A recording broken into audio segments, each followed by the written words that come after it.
Hello everyone, welcome to my channel DG Learning. I am Ranjit and I am going to give you the lesson plan of physics. Okay, so let us see. First comes to the name of the school. Name of the school I have written DG Learning. आप अपने school का नाम लिखोगे, sorry school means आप अपने college का नाम लिखोगे. आप बीएड के स्टूडेंट हो तो आप जो भी कॉलेज में आप पढ़ा रहे हो आप अपने कॉलेज का नाम यहाँ लिखोगे. ठीक है.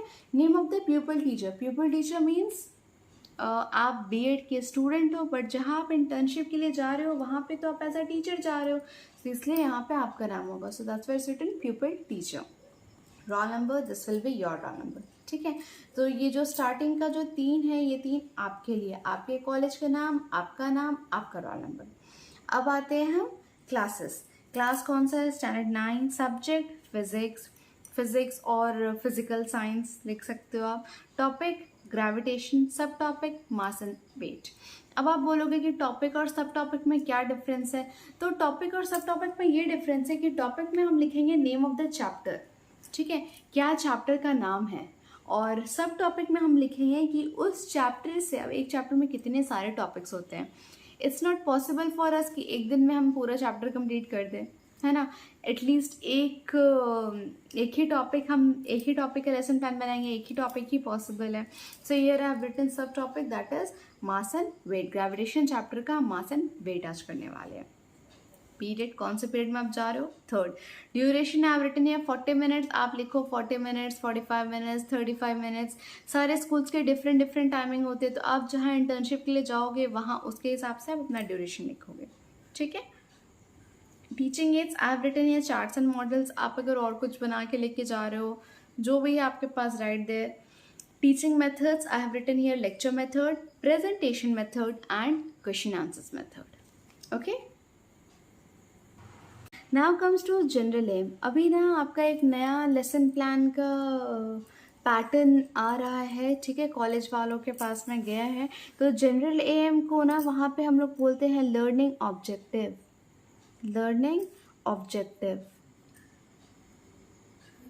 ठीक है. और स्पेसिफिक ऑब्जेक्टिव्स को वहाँ बोला जा रहा है लर्निंग आउटकम्स.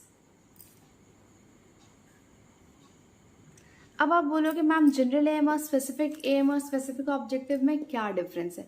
तो यहाँ इन दोनों के बीच में ये डिफरेंस है कि जनरल एम जो है ना वो अब जनरली साइंस सब्जेक्ट के लिए. ठीक है, आप फिजिक्स के हो, केमिस्ट्री के हो, तो आप जो भी से रिलेटेड हो, अगर आप साइंस का लेसन प्लान बना रहे हो तो पूरा का पूरा ये सेम 5 पॉइंट आप उसमें छाप दो, कॉपी कर दो. नो नीड टू वरी, ये रॉन्ग नहीं होगा, ये आराम से, ये मैं गारंटी लेती हूँ कि ये करेक्ट होगा. ठीक है. और स्पेसिफिक ऑब्जेक्टिव में आता है कि आप जो भी आप टॉपिक पढ़ा रहे हो उस टॉपिक से बच्चे क्या सीख रहे हैं, that you are going to write in the specific objective. ठीक है. So now comes to the general M.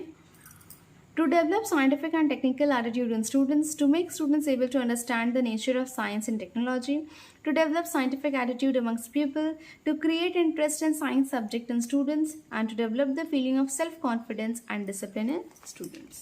ठीक है. Now comes to the specific objective और लर्निंग आउटकम्स.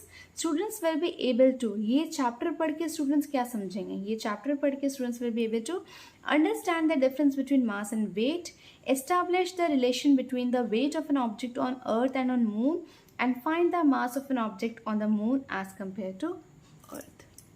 ठीक है. Now comes to the previous knowledge. अब आप देखो प्रीवियस नॉलेज में आपने इसके पहले जो भी टॉपिक पढ़ाया, इसी चैप्टर का पढ़ाया, उसके प्रीवियस चैप्टर का पढ़ाया. सारे टॉपिक्स एक दूसरे से इंटर रिलेटेड ही होते हैं, सारे चैप्टर एक दूसरे से इंटर रिलेटेड होते हैं. इवन अगर नया चैप्टर आप नया स्टार्टिंग का क्लास है, फर्स्ट चैप्टर अगर आप स्टार्ट करो तो फर्स्ट चैप्टर में हम वही पढ़ाते हैं बच्चों को, वो जो प्रीवियस क्लास में वो पढ़ चुके होते हैं उसी से रिलेटेड होता है ना. तो सारे एक दूसरे से रिलेटेड ही होते हैं. यहाँ प्रीवियस नॉलेज में इसके बारे, ये चैप्टर के बारे, मास एंड वेट के बारे कुछ नहीं लिखे. मास एंड वेट के पहले आपने जो भी पढ़ाया उसके रिलेटेड हम लिखेंगे यहाँ पर. So students are familiar with weighing machine, weight etcetera. Now comes to the introduction. Introduction में यहाँ पे है हमारा प्यूपल टीचर एक्टिविटी. पहले serial number, then pupil teacher activity, then students activity. Pupil teacher activity मतलब आपकी एक्टिविटी, स्टूडेंट्स एक्टिविटी मतलब बच्चों की एक्टिविटी. सो फर्स्ट आप पूछ रहे हो how heavy is your science और physics book. Students are answering we have to weight. How can you weight it? By weighing machine. What weighing machine shows? Weight of any object, किसी भी object का wait weighing machine दिखा देता है, ठीक है। Now अब हम आते हैं ना कि कहीं कहीं आप कोई लेसन प्लान में देखोगे ना कि टीचर यहाँ पे पूछ लेंगी that what do you mean by mass and weight, और how can you find out the mass of earth and moon, ठीक है, ऐसा कुछ भी, how can you find the mass of anything on earth, ऐसा कुछ भी क्वेश्चन। एंड ये स्टूडेंट्स एक्टिविटी में लिखा रहेगा प्रॉब्लमैटिक क्वेश्चंस और नो सॉल्यूशन और students don't know the answer, so please avoid that, don't write that, ठीक है, वो हमें नहीं लिखना है, वो वैसा क्वेश्चन हमें पूछना ही नहीं है। जब हम बच्चों को वो टॉपिक ही नहीं पढ़ाए हैं तो वो टॉपिक हम डायरेक्टली कैसे पूछ लेंगे, हम उससे रिलेटेड पूछेंगे, उससे रिलेटेड वो भी प्रीवियस वाला, इसके पहले जो भी हमने पढ़ा है उससे रिलेटेड हम पूछेंगे, ठीक है, क्योंकि वो सब चीज़ बच्चों को आता हो। अब आप जो पढ़ाने जा रहे हो आप पढ़ाए नहीं है और आप वो बच्चों से पूछ लेंगे और फिर वहाँ पे लिख भी देंगे प्रॉब्लमैटिक क्वेश्चंस, ऐसे क्वेश्चंस देख करके ना ऐसा आपका लेसन प्लान रहेगा ना, टीचर पूरा आपका कट ही कर देंगे, मैं पहले के बता दे रही हूँ। And one more thing, introduction में ना 3 क्वेश्चन से कम नहीं लिखना, मिनिमम 3 होना ही चाहिए, मैक्सिमम आप 4 5 जितना चाहो लिख लो, बट वो जो 4th और 5th वाला भी होगा ना उसमें भी please don't right problematic questions और डोंट नो द आंसर, ऐसा कुछ भी नहीं लिखना, तीनों क्वेश्चंस के आंसर प्रॉपरली होने चाहिए, ठीक है। Now announcement of the topic, teacher अब अनाउंस कर रही है, today we will study about mass and weight, ठीक है, यहाँ तक क्लियर है। अब हम आते हैं हमारा मेन टॉपिक पे, मेन पॉइंट पे, that is the presentation part. Presentation, ये दोनों पेज को मिला करके आता है हमारा प्रेजेंटेशन, है ना। तो अब आप यहाँ पे देखो presentation, serial number, teaching point, pupil teacher activity, मैंने यहाँ लिखना भूल गई हूँ, first second, pupil teacher activity, students activity, black board work and evolution. तो पहले टीचर बता रही है मास क्या है, तो मास क्या है वो पूरा टीचर एक्सप्लेन की है, mass is equals to force by acceleration.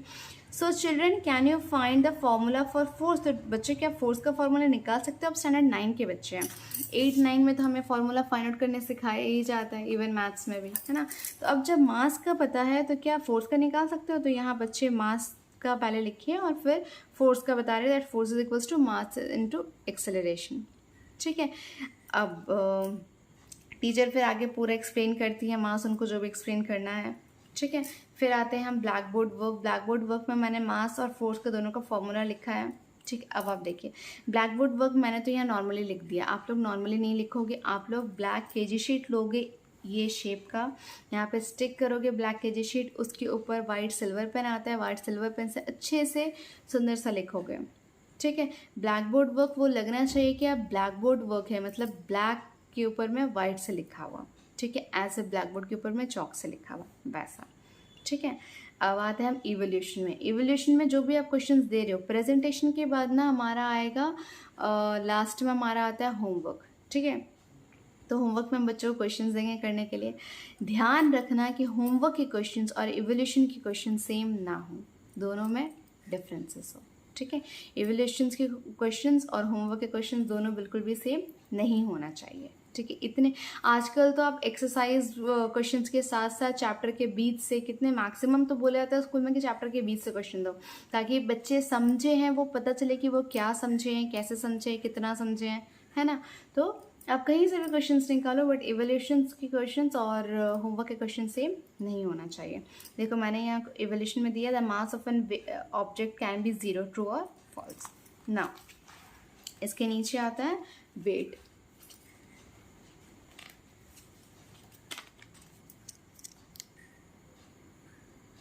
Wait. Now teacher पूरा वेट को एक्सप्लेन करती हैं, क्या है gravity, mass and what ever, जो भी टीचर को एक्सप्लेन करना है वो एक्सप्लेन कर रही हैं। अब यहाँ पे देखिए वेट को ही टीचर पूरा एक्सप्लेन की है, F is equals to M A की जगह एक्सेलरेशन की जगह ग्रेविटी डाली है, जी वेट को हम लोग डिनोट कर सकते हैं W से। तो ये सारे चीज़ टीचर एक्सप्लेन करती हैं। SI unit of weight is the same as that of the force. तो यहाँ पे देखिए टीचर कैसे पूछ रही हैं, टीचर डायरेक्टली नहीं पूछ रही हैं, यहाँ पे पहले टीचर लिख दी है कि SI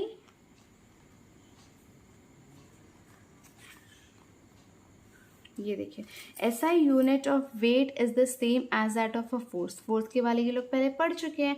तो फोर्स का वेट क्या है? अब टीचर पूछ रही है what is the SI unit of force. तो students are writing it SI unit of force is newton. So weight का भी आपका क्या हो जाएगा यूनिट? That is Newton. ठीक है, फिर टीचर को जो एक्सप्लेन करना है एक्सप्लेन कर रही हैं। अब देखिए, ये हमारा इंटरैक्टिव क्लास है ना। हम यहाँ पीछे भी देखे थे, हमने यहाँ स्टूडेंट एक्टिविटी में वी हैव रिटन ईयर, हमें जो भी लिखना था, यहाँ पे भी हमें जो भी लिखना लिखे हैं। बट प्लीज़ कहीं कहीं आप लेसन प्लान में देखोगे ना, वहाँ पे लिखा रहता है that students are listening carefully.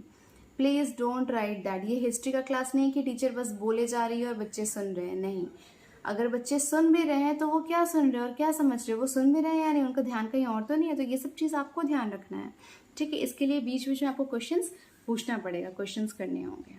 ठीक है, तो ध्यान रखिएगा कि यहाँ पे please don't write students are listening carefully. वो बहुत ही, एक तो लेसन प्लान में बहुत गंदा भी लगता है देखने में कि इंटरैक्टिव क्लास है, इतना अच्छा टीचर और स्टूडेंट्स, टीचर पढ़ा रही हैं, बच्चे सुन रहे हैं, समझ रहे हैं, आंसर कर रहे हैं, और there you are writing students are listening carefully. और आपकी टीचर तो पूरा ही काट देंगी, आपको तो पता ही है, आप BEd के स्टूडेंट हो। ठीक है, तो ये हो गया हमारा। अब हम आते हैं यहाँ, ये हमारा ब्लैक बोर्ड वर्क।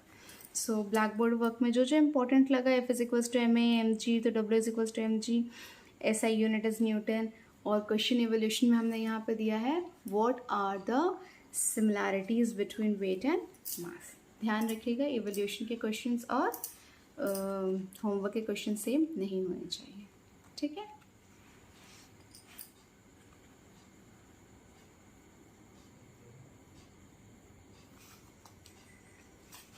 मैं 2 मिनट ये वाला फिर से आपको दिखा दूँ क्या? यहाँ से आप इसका स्क्रीनशॉट ले लेकर के आराम से लिख लेना। ठीक है,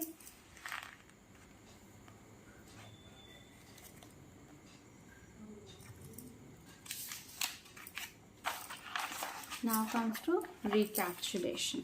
सो रिकैप्चुलेशन में हम लोग नॉर्मली जैसे भी बोलते हैं ना कि हाँ आज हमने ये चीज़ किया और ये आपका होमवर्क है, तो same thing here will write today we have studied about the mass and weight. It's studied about the mass and weight. Now homework, teacher is giving the homework. What is the difference between mass and weight? Weightlessness can be experienced due to absence of the feeling of weight. True or false? तो देखिए हमारा जो भी question था ना वो evolution में different है और होमवर्क में डिफरेंट है, दोनों में हमने सेम नहीं लिखा है। तो ये चीज़ आपको ध्यान रखना है, एक इवोल्यूशन और होमवर्क के क्वेश्चन ध्यान रखना है। स्टूडेंट्स एक्टिविटी, प्रेजेंटेशन वाले पार्ट में स्टूडेंट एक्टिविटी में कभी भी स्टूडेंट्स आर लिसनिंग केयरफुली नहीं लिखना है। इंटरैक्टिव क्लास बनाओ, क्वेश्चन पूछो, बच्चों की तरफ से आंसर लो, अज्यूम करके आंसर लो। आप पढ़ा चुके हो तो उन्हें आंसर पता होगा, अज्यूम करके ही आंसर लो। ठीक है, और इंट्रोडक्शन में हमें प्रॉब्लमेटिक क्वेश्चन इस तरह से, नो आंसर इस तरह से नहीं लिखना है, 3 क्वेश्चन से कम नहीं लिखना है, मिनिमम 3 क्वेश्चन होने ही चाहिए। ठीक है, ये 4-5 पॉइंट ध्यान में रखिए, आप बहुत अच्छे से लिख लोगे, आई नो दिस। आप आराम से ये एक्सप्लेन कर देंगे, आप आराम से लिख लोगे सारा। ठीक है, so now if this video is helpful for you then please like this video and subscribe my channel. Thank you for watching.